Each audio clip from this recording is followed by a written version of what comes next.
There are a lot of people that are looking very closely at what we, the healthcare providers, are doing. And with good reason. As I mentioned, this concern weighs heavily on everybody's minds. You know what has worked, but you also know what didn't work very well, and you know your market very well.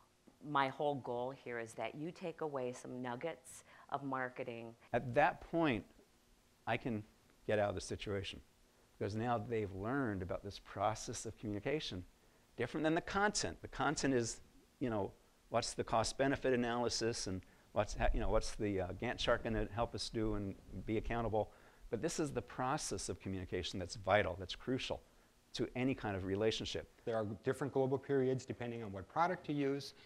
I've recently come to understand that CMS not only expects you to do a wound evaluation for which this can be calculated, but that you also discuss how much wastage you have. It's no different than a lot of the healthcare rules that are state-driven too.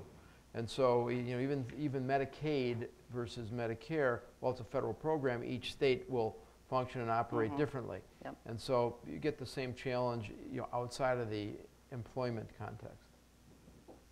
I will tell you that there is a focus on your own business and how you do business, and that's one whole part of this strategic planning is how I operate in these environments.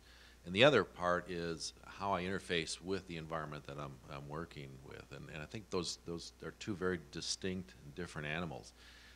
The reality is the times demand that third parties have a clearer understanding of what we are doing. So in this particular conference, you are going to learn about making the case for the value of your services. In the world of coding and billing management, we refer to that as medical necessity.